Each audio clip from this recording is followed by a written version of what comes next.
ఇది మీ స్కూల్లో జీతం తీసుకుని ఆ డబ్బులతో కొని తెచ్చిన కంప్యూటర్ ఏమీ కాదు, మీ కుటుంబానికి చెందిన డబ్బులతో కొని తెచ్చిందే మేడం. ఏమన్నావు నువ్వు? మా కుటుంబానికి చెందిన డబ్బుతో కొన్నావా? అవును. మీ ఇంటి డబ్బు నా చేతిలోకి ఎలా వచ్చిందని ఆలోచిస్తున్నారా? చెప్తాను.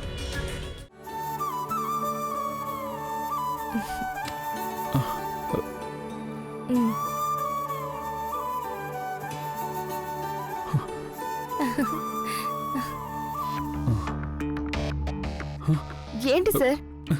ఇదిగో తీసుకోండి. అయ్యో వద్దు, ఇది మీకోసమే సార్, మీరే తీసుకెళ్ళండి. సరే సరే. సార్ ఆగండి, నేను చెప్పాల్సింది ఇంకా చెప్పలేదు. ఏంటి టీచర్, ఏమైంది? నా ఉంగరం ఇక్కడెక్కడ పడిపోయింది. బంగారు ఉంగరమా టీచరు? బంగారు ఉంగరమే. అయితే ఉండండి, నేను చూస్తాను. నువ్వు అనవసరంగా ఏదేదో ఊహించుకోవద్దు. నేను చెప్తేనే తోట నుంచి చిన్న అల్లుడు తీసుకెళ్ళాడు. నేనే వాటిని వేరొకరికి అమ్మాను. ఇంకా ఏమన్నా తెలుసుకోవాలా? ఓ, ఇదంతా కూడా దేవాబావ గారికి తెలుసన్నమాట. కానీ ఆ లోడ్ గురించి లెక్కల్లో ఎందుకు రాయలేదు? అందుకే కదా మోసం జరిగిందని చిన్నాన్ని తిట్టాను. విన్నావా గంగా? ఆ లోడ్ని బావగారు వేరొకరికి అమ్మారట. అది తెలియక అనవసరంగా ఏదేదో ఊహించుకున్నాం. ఆ గొలుసుని వాళ్ళు నాకు బహుమానంగా ఇచ్చారు. అంత విలువైన బహుమానం ఇవ్వడానికి మీరేమైనా ఆయనకి కావాల్సిన వాళ్ళ? పైగా దేవాసార్ మీకు ఆ గొలుసు ఎందుకు ఇస్తారు? మీరు ఆయనకి భార్య, బంధువులా? ఏమవుతారు ఆయనకి? చూడండి, మర్యాదగా మాట్లాడండి. ఎంతోసేపు నేను మీతో మర్యాదగానే మాట్లాడాను. నాకు భోజనం పెట్టినందుకు నేను నిన్ను క్షమిస్తున్నాను. చెప్పు, గొలుసు ఎక్కడుంది? దాని గురించి నేను దేవాసార్తో మాట్లాడతాను. ఆ దేవాసారే ఇప్పుడు నన్ను పంపించారు. అయినా ఇదంతా నీకెందుకు? నాకు చాలా ఆలస్యం అవుతుంది. గొలుసు ఇస్తే వెళ్ళిపోతాను. ఇప్పుడు ఆ గొలుసు మా దగ్గర లేదు బాబు, దాన్ని అమ్మేశాము. ఏం పర్లేదు. అమ్మితే ఎంత వచ్చింది? ఓ 50,000 వచ్చాయా? ఒకటి గొలుసు, లేదంటే టీచర్. వీటిల్లో ఏదో ఒకటి తీసుకురామని దేవాసార్ చెప్పారు. ఆస్తి అంతస్తు లేకపోయినా ఎంతో గౌరవంగా బ్రతుకుతున్నాం. ఇదిగోండి, తీసుకోండి.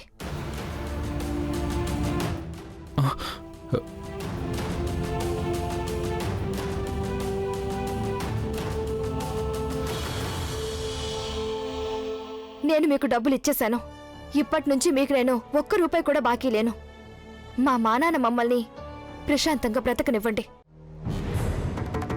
మీరు చాలా మంచి మనిషి అని ఇంతవరకు అనుకున్నాను, కానీ నేను పొరపాటు పడ్డాను అని నాకిప్పుడు పూర్తిగా అర్థమైంది.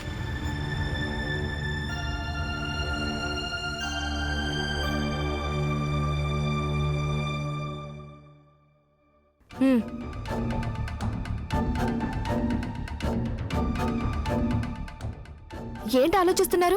ఇందులో 1,00,000 రూపాయలు ఉన్నాయి. దీంతో మీరు ఎవరికి కావాలంటే వాళ్ళకి బహుమతులు ఇవ్వచ్చు. ఇదిగో తీసుకోండి. ఏంటిది? డబ్బా? దేనికి? ఓ, మీకేమీ తెలీదు కదా? బాగుంది, బాగా నాటకం ఆడుతున్నారు. నాటకమా?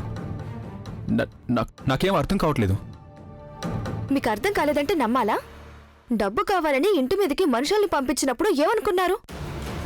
మళ్ళీ అమాయకుల్లా నటిస్తున్నారు. పంపించింది మీరని తెలిసాక ఇంకా ఈ దాగుడు మూతలెందుకు? ఓ, నాకు అర్థమైంది. బయట వాళ్ళందరి ముందు ఎంతో మంచివారిలాగా నటిస్తూ ఉంటారు. ఈ డబ్బున్న వాళ్ళ బుద్ధి అంతా. ఊరి వాళ్ళందరి ముందు గొప్ప కోసం నలుగురికి బహుమానాలు ఇస్తారు, గర్వంగా ఫీల్ అవుతారు. కానీ ఆ తర్వాత మాత్రం ఎవ్వరూ లేని సమయం చూసి ఇచ్చిన బహుమతిని తిరిగి తీసుకుంటారు. బాగుంది, చాలా బాగుంది. టీచర్, నేనొక మిడిల్ క్లాస్ ఫ్యామిలీలో పుట్టి పెరిగిన అమ్మాయిని. నాకు డబ్బు మీద ఆశ లేదు. మనసులో ఒకటి పెట్టుకుని బయటికి మంచివాళ్లలాగా నటించటం మాకెవ్వరికీ చేత కాదు. మేమెప్పుడూ కూడా ఒకేలా ఉంటాం. నీతి న్యాయం కోసం ప్రాణాలైనా ఇచ్చే మనుషులం మేము. చూడండి, అసలు ఇప్పుడు మీరు ఏం మాట్లాడుతున్నారో నిజంగా నాకేమీ అర్థం కావట్లేదు. డబ్బులు తిరిగి తీసుకోమని మా దగ్గరికి మనిషిని పంపించి మా ఇంట్లో అంత గందరగోళం చేయించి ఇప్పుడు ఏమీ తెలియనట్టున్నారు. ఏం మనిషి మీరు అసలు? మీరు ఇంత నిజంగా ప్రవర్తిస్తారని నేను అసలు అనుకోలేదు. టీచర్, మా అన్న అటువంటి పనులు ఎప్పుడు చేయడు. ఆడవాళ్ళు ఎదురొస్తే మొహం చూడరు, మొహం చూసి ఎప్పుడూ మాట్లాడరు. ఊరి వాళ్ళందరి ముందు మంచివాడు, ఎంతో గొప్ప మనిషి. కానీ మీరు చేసే పనులు ఎవ్వరికీ తెలీదు. అయితే ఇప్పుడు నేను పూర్తిగా అర్థం చేసుకున్నాను. అందరితోనూ మంచిగా ఉండడం, బాగా మాట్లాడడం నాకు మొదటి నుంచి ఉన్న అలవాటు. ఎవరి దయా దాక్షిణ్యాలు నాకు అవసరం లేదు. ఆ రోజు వీరభద్ర సార్ చేతుల మీదుగా బహుమానంగా ఇచ్చిన ఆ గొలుసు తీసుకోవడం, తిరిగి దానికి బదులుగా తర్వాత మీరిచ్చిన గొలుసుని స్వీకరించటం నా జీవితంలో చేసిన అతిపెద్ద పొరపాటు. క్షమించండి సార్, ఇక మమ్మల్ని వదిలేయండి. అర్హత లేని వస్తువుల్ని, డబ్బుని మేము ఎప్పుడూ స్వీకరించాం. ఆస్తి అంతస్తు లేకపోయినా ఎంతో గౌరవంగా బ్రతుకుతున్నాం. ఇదిగోండి, తీసుకోండి.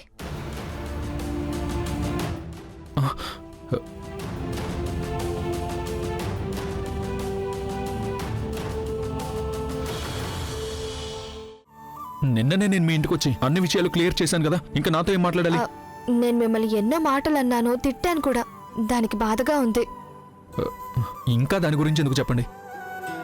ఆ రౌడీ ఇంటి మీదకొచ్చి అలా గొడవ చేసి వెళ్ళినందుకు నాకు నిజంగా చాలా కోపం వచ్చేసింది దేవా సార్. అందుకే నేను మిమ్మల్ని అనరాని మాటలు అన్నాను.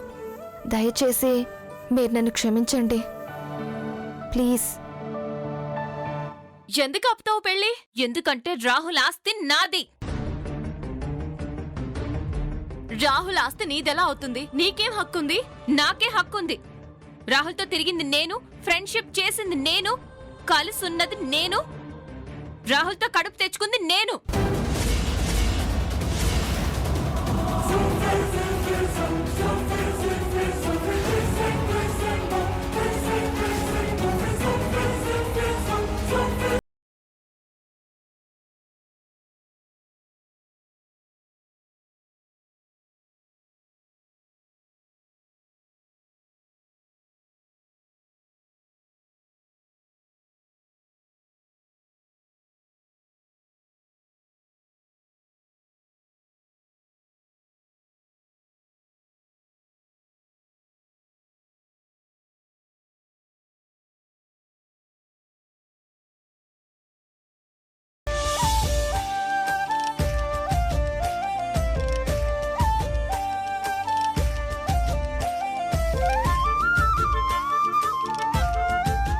అమ్మ గంగా, ఎవరితను? అదే అక్క, ఆ రోజు మన గంగ నేను చెప్తాను. అదే పెద్దమ్మా, ఈయన నాకు తెలిసిన మనిషి. పాపం రోడ్డు దాటుతూ ఉంటే కింద పడిపోయాడు. అబద్ధం.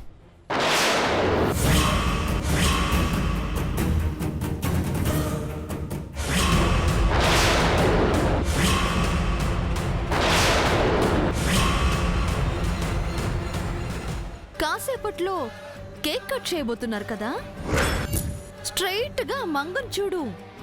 ఆఖరి సరి చూసుకో. హలో, ఎవన్నా? ఆ మంగ కట్ చేయబోయే కేక్ లో పవర్ఫుల్ సైనైడ్ కలిపాను.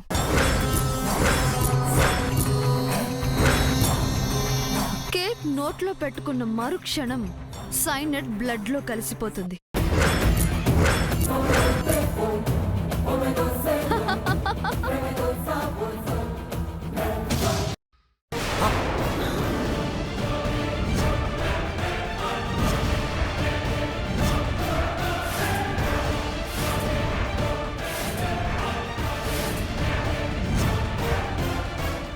అఖిల, అపశకునం.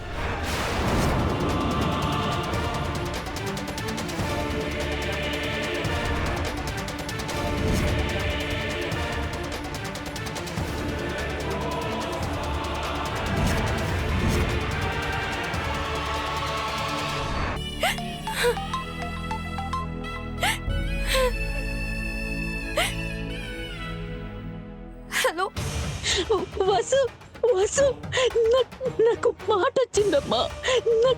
నీకు నిజం చెప్పడానికి నాకు మాట వచ్చింది.